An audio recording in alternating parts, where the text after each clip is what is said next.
Bonjour à toutes et à tous, bienvenue sur ma chaîne L'autodidacte youtubeur. Aujourd'hui, nous allons enfin aborder le premier thème sur Excel, les raccourcis clavier, donc sur Excel. Et en première partie, nous verrons les raccourcis CTRL plus lettres. Alors, pour cela, je me mets sur mon onglet raccourcis CTRL. Dans ma cellule B1, à l'aide de la liste déroulante, je vais sélectionner CTRL lettres. Ensuite, dans ma cellule B3, toujours à l'aide d'une liste déroulante, je sélectionne le premier raccourci, CTRL A. Alors, CTRL A sélectionne toute la feuille active si la cellule active est une cellule vide. Je me mets sur la cellule F5, je fais CTRL A et on s'aperçoit que la feuille entière a été sélectionnée. Ensuite, dans un tableau, donc, je sélectionne la première cellule de mon tableau en D11, je fais CTRL A, on voit ici que le tableau a été sélectionné complètement. Maintenant, si je veux rentrer une formule, notamment la formule somme, la plus basique, je commence à taper égale somme. Donc cette fois-ci, je suis dans la cellule E9. Je tape égale somme, parenthèse, CTRL A, et il m'ouvre la boîte de dialogue, argument de la fonction que je dois renseigner avant de valider la somme. Ensuite, nous retournons sur la cellule B3, CTRL B. Dans une plage de cellules sélectionnées, donc je retourne sur mon tableau, donc en D11, je fais CTRL A pour sélectionner tout mon tableau. Si je fais CTRL B, il me dit qu'il recopie le contenu de la première ligne dans les autres lignes sélectionnées. Donc je fais CTRL B, et je vois bien que dans ma première colonne, qui s'intitulait rang, toutes les lignes en dessous ont pris le contenu de mon en-tête. Il en est de même pour ma colonne jour de semaine et pour ma colonne 3. Ensuite, nous passons au raccourci suivant, CTRL-C. CTRL-C, le fameux CTRL-C qui permet de copier le contenu d'une cellule, qui va de pair avec CTRL-V. Donc là, cette fois-ci, je me mets en D5, où j'ai enregistré quelque chose. Si je fais CTRL-C, que je me mets dans la cellule à côté, donc en E5, que je fais CTRL-V, on voit bien qu'en E5, il m'a copié le contenu de la cellule D5.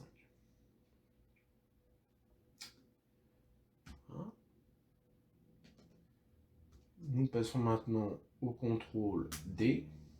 Donc, duplique les objets sélectionnés ainsi que le premier positionnement affecté à l'objet graphique, forme, image, smart art, etc.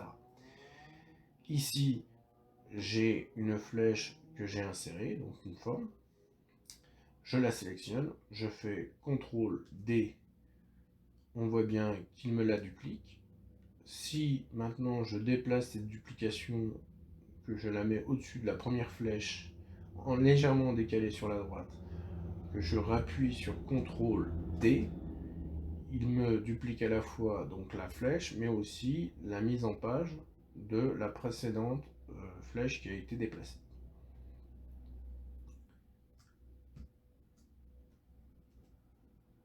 Ensuite, donc, CTRL E, remplissage instantané.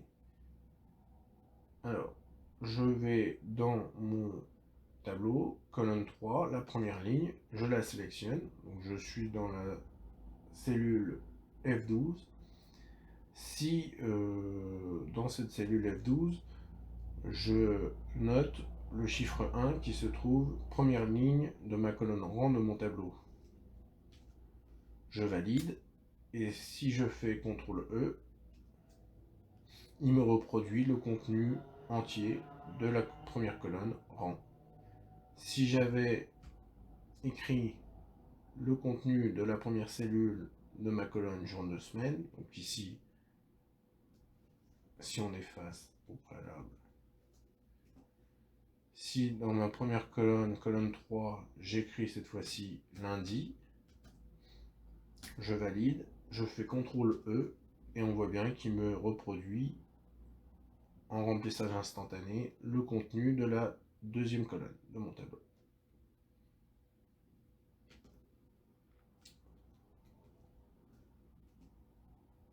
Ensuite, donc, CTRL F ou CTRL H, Maj Tab, puis flèche de gauche.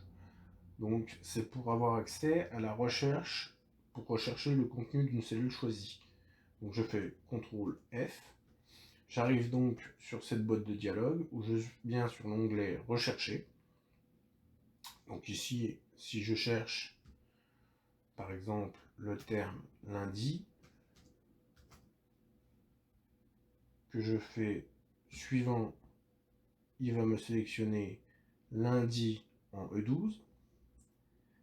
Maintenant, si dans ma feuille de calcul, j'ai plusieurs fois le terme recherché, en cliquant sur Rechercher tout, il m'affiche toutes les correspondances où il va y avoir le contenu lundi, ici dans mon exemple. Je peux également, pour faire rechercher, donc comme il est noté là, faire CTRL H. J'arrive donc dans la même boîte de dialogue, mais cette fois-ci sur l'onglet Remplacer. Pour revenir sur l'onglet Rechercher, je laisse mon doigt enfoncé sur la touche majuscule et j'appuie sur Tabulation de façon à remonter ici sur les onglets Remplacer et Rechercher. Et là, cette fois-ci, je vais cliquer sur ma flèche de gauche pour revenir sur l'onglet Rechercher.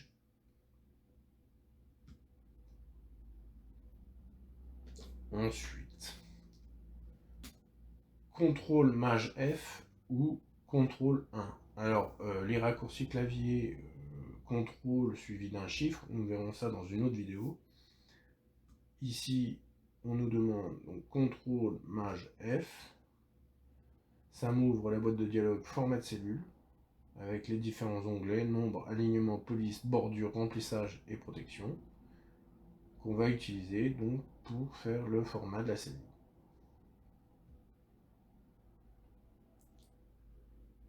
Ensuite, CTRL G ou CTRL 2. Pour cette fois-ci, on va s'intéresser à CTRL G. Donc je fais CTRL G dans la cellule D5 où j'ai mon contenu. CTRL G, et je vois bien que le contenu de ma cellule est mis en gras. Si je rappuie sur CTRL G, bien sûr, ça enlève le caractère gras de la cellule.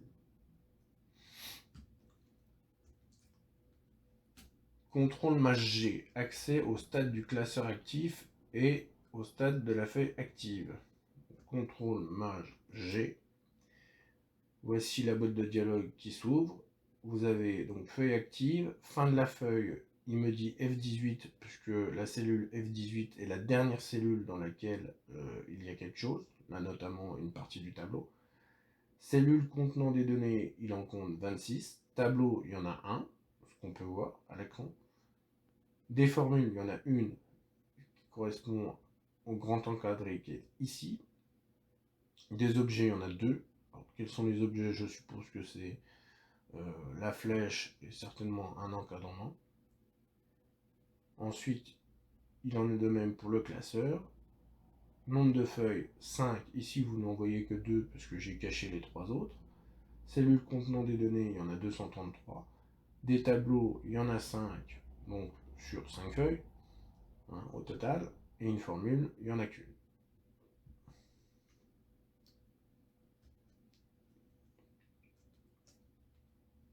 CTRL H. Comme on l'a vu, CTRL H, c'est comme CTRL F. C'est pour arriver sur la boîte de dialogue, rechercher et remplacer. Donc ici, en faisant CTRL H, nous allons nous retrouver sur l'onglet Remplacer directement. Donc admettons que je vais remplacer le terme lundi de mon tableau par mardi par exemple. Donc je vais rechercher lundi pour le remplacer par mardi. Je fais dans un premier temps suivant, de façon à ce qu'il me sélectionne bien mon lundi dans mon tableau, en cellule 12. Et ensuite, je viens cliquer sur remplacer, et on voit bien qu'il m'a remplacé le terme lundi par mardi.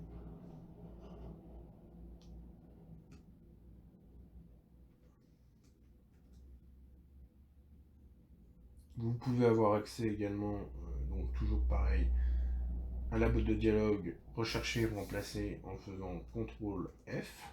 Donc cette fois-ci, vous êtes sur l'onglet rechercher. Vous restez appuyé sur la touche majuscule, vous appuyez sur la tabulation, vous êtes sur l'onglet rechercher, vous faites la flèche de droite et vous vous retrouvez sur l'onglet remplacer.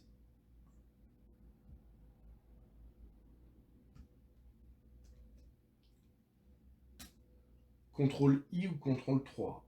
Donc, bon, encore une fois, les raccourcis contrôle avec les chiffres, on verra ça dans une autre vidéo. Donc CTRL I, contenu de cellule mise en italique. Donc si je reprends mon exemple en D5, si je fais CTRL I, je vois bien que mon caractère s'est mis en italique.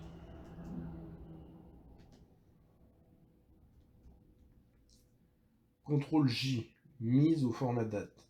Donc je vais me mettre en E5 cette fois-ci. Ici, je peux voir que je suis au format standard dans la cellule. Si je fais CTRL J, il m'affiche un format personnalisé. Si je rentre une heure, 13h, 2.00, il m'affiche 13h. Maintenant, comme nous sommes sur un format personnalisé, il est plus simple de faire CTRL MAJ F en étant dans la cellule où on veut mettre l'heure en question. Je me retrouve dans la boîte de dialogue format de cellule. Je vais cliquer sur nombre. Je vais aller chercher le format heure et je choisis directement le format qui m'intéresse.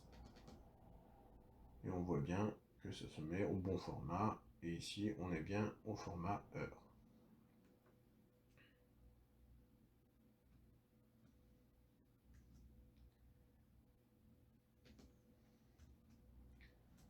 CTRL K, insertion d'un lien hypertexte. Donc, je me remets sur ma cellule E5. Je fais CTRL K. Il m'ouvre cette boîte de dialogue pour insérer un lien hypertexte. Donc admettons que je veuille avoir un accès rapide à un autre fichier Excel via ce classeur-là. Je vais donc aller rechercher mon fichier Excel. Par exemple ici, classeur gaming. Je clique dessus. Donc il me l'affiche dans l'adresse. On va aller rechercher à l'endroit où il est le classeur sélectionné. Ici, je mets le texte à afficher, donc je vais mettre accès classeur gaming. Je clique sur OK. Ici en E5, on voit bien qu'il m'a inséré un lien en surbrillance souligné, un lien hypertexte. Si je clique dessus, il m'ouvre donc bien le classeur gaming quasiment instantanément. Je vais maintenant faire un clic droit. Si vous voulez supprimer le lien hypertexte, vous faites un clic droit sur la cellule qui le contient et vous allez faire supprimer le lien hypertexte.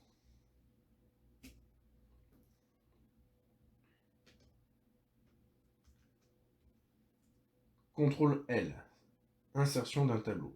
Donc là, je reprends mon tableau, donc je vais me mettre sur la première cellule de mon tableau en D11. Je fais CTRL A pour tout sélectionner. Je clique sur supprimer pour supprimer mon tableau volontairement. Je garde cette plage de données sélectionnée parce que je veux reproduire le même tableau. je fais CTRL L. Il m'ouvre la boîte de dialogue, créer un tableau, avec la plage de données donc, qui est sexy, qu'on voit encadré par des pointillés. On a la possibilité de cocher cette case, mon tableau comporte des entêtes, ce qui est mon cas, donc je clique dessus, et je fais OK. Et on voit bien qu'il me crée un tableau. Donc je vais rapidement refaire mon tableau comme il était. Donc, jour de la semaine. Donc, ici, je tape 1. Je vais faire une saisie rapide. Donc, je clique sur... Je fais un raccourci que l'on verra dans une autre vidéo.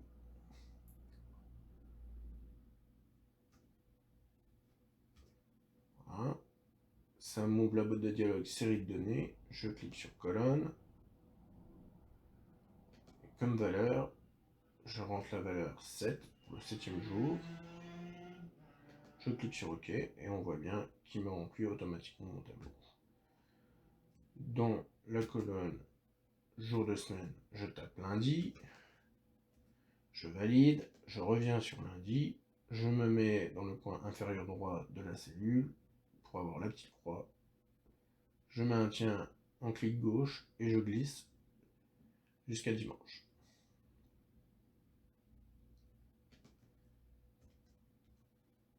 CTRL Maj L, insertion d'un filtre de cellule d'entête. Donc je vais dans la cellule de mon premier en-tête de tableau. Je maintiens la touche majuscule enfoncée, flèche de droite pour aller sélectionner tous mes en-têtes. Si je fais CTRL Maj L, on voit qu'il m'a supprimé les filtres. Si je refais CTRL Maj L, on voit bien qu'il me remet la possibilité de filtrer mon tableau.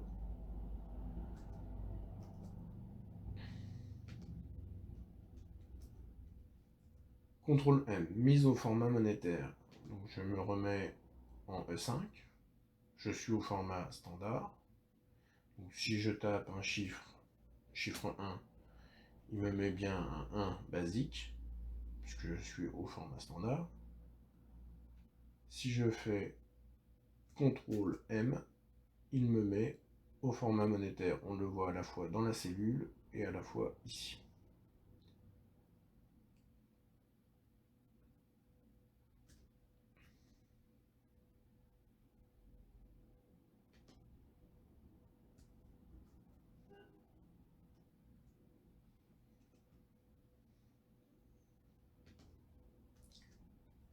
CTRL N, ouverture du nouveau classeur. Voilà, tout simplement. Il m'ouvre un autre classeur.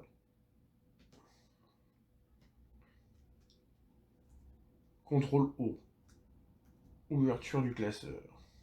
Voilà, vous êtes sur cette page-là, vous allez rechercher votre classeur à ouvrir et il vous l'ouvrira.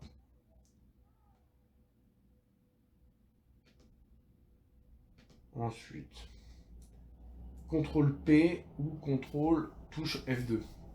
Donc ça c'est pareil, c'est un autre type de raccourci qu'on verra plus tard.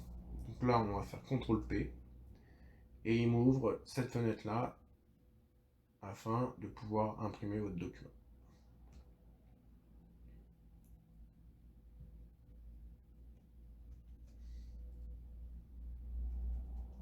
CTRL Q, mise au format horaire.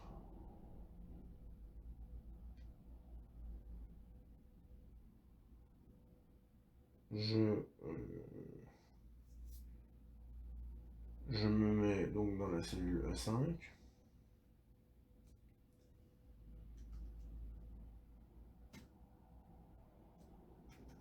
Je mets un horaire. Si je fais CTRL Q, il va me le passer en format personnalisé. Et donc, la préférence, c'est vraiment se situer sur la cellule, faire CTRL Maj F pour avoir accès au format de cellule, aller dans l'onglet Nombre, choisir heure, date. D'ailleurs, je crois que tout à l'heure je me suis trompé, c'était pour régler la date et non l'heure. Donc voilà, je pense en faisant CTRL Maj F, c'est plus rapide, plus simple.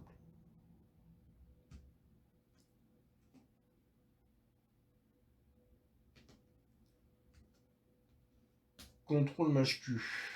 Alors, accès, analyse rapide. CTRL Maj Q. Alors attendez, je vais vous montrer ça sur le tableau, c'est plus simple. CTRL Maj Q. Voilà. Donc accès rapide, analyse rapide.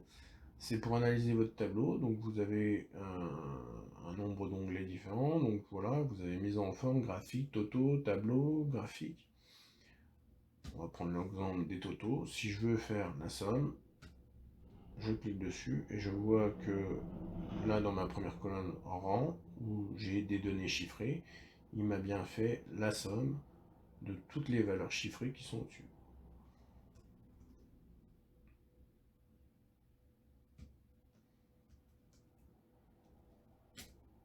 CTRL R, retour au format standard. Donc si je me remets en E5, que je tape le chiffre 1, que je fais CTRL M pour le mettre en monétaire. Si je veux revenir au format standard, je fais CTRL R. Je vois bien ici que je suis passé du format monétaire au format standard et je le vois également ici.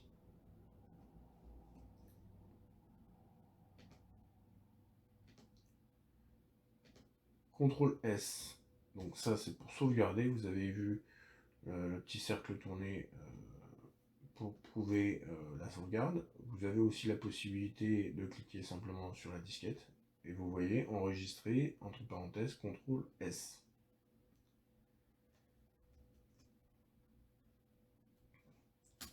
CTRL T ou F5. Donc, encore une fois, les raccourcis autres que CTRL, on les verra plus tard. Donc ici, je fais un CTRL T, il m'ouvre cette boîte de dialogue qui est intitulée Atteindre. D'où atteindre la cellule choisie. Si je choisis par exemple la cellule E5, il me suffit dans la référence d'enregistrer E5, de saisir E5, pardon, et voilà, il me situe bien sur E5, je le vois également ici. Une autre possibilité, vous allez cliquer sur cellule, après avoir rentré le CTRL T pour ouvrir la boîte de dialogue atteindre, et vous avez différentes options pour aller sélectionner. Là par exemple, si je clique sur formule, il est censé me sélectionner ma seule formule qui est ici. Et effectivement, il me sélectionne bien ma cellule A5 qui représente cette plage-là. Et on voit dans la barre de saisie qu'il y a bel et bien une formule.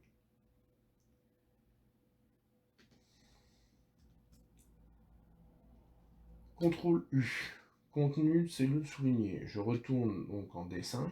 Si je fais CTRL U, effectivement, on voit bien que le contenu de la cellule a été souligné. C'est possible aussi en rentrant CTRL 4, mais on le reverra plus tard. CTRL Maj U, agrandir la barre de saisie. Justement, on vient d'en parler. La barre de saisie, c'est là où je saisis le contenu des cellules. Donc si je fais CTRL Maj U, il m'ouvre, il me déplie la barre de cellules, la barre de formule, afin de mieux voir, par exemple, là vous voyez, j'ai une grande formule, c'est quand même plus lisible comme ça que comme ça. Voilà. Une petite manipulation qui peut être intéressante pour aller repérer une erreur, par exemple, dans une formule. CTRL V, bon, on l'a vu tout à l'heure, il va de pair avec CTRL C, puisqu'on fait CTRL C, CTRL V, donc pour copier-coller.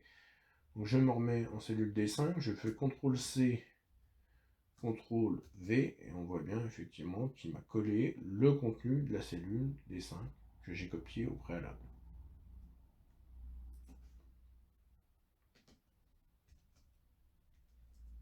CTRL-W,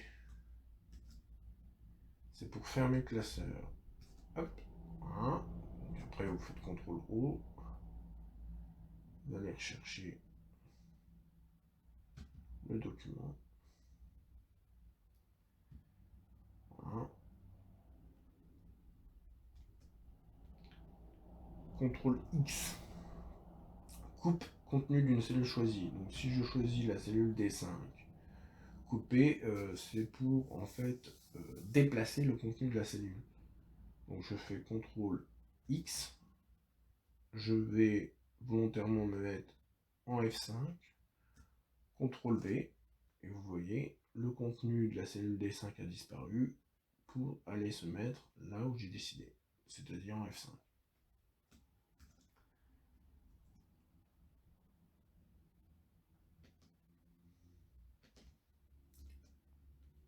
CTRL-Y, CTRL-Y,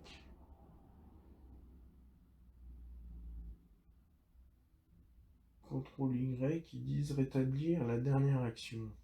Donc si je me mets en cellule D5, il est censé normalement revenir en arrière. J'ai réussi à le faire fonctionner une seule fois, ce raccourci-là. Donc si quelqu'un a des informations à donner quant à ce raccourci-là, effectivement, il est le bienvenu dans les commentaires. Et on termine donc cette première partie de raccourci clavier avec le CTRL-Z qui, lui, va annuler la dernière action qui a été faite. Donc, admettons, j'efface mon contenu en D5 sans le faire exprès. Ah mince, je fais CTRL-Z et je reviens tout de suite en arrière. Voilà. Voilà, cette première partie sur les raccourcis clavier Excel est terminée. J'espère que cette vidéo vous a plu. Si elle vous a plu, n'hésitez pas à la liker, à la partager. N'hésitez pas également à vous abonner, à activer la cloche pour être notifié pour les prochaines vidéos. Et donc, je vous donne rendez-vous pour une prochaine vidéo.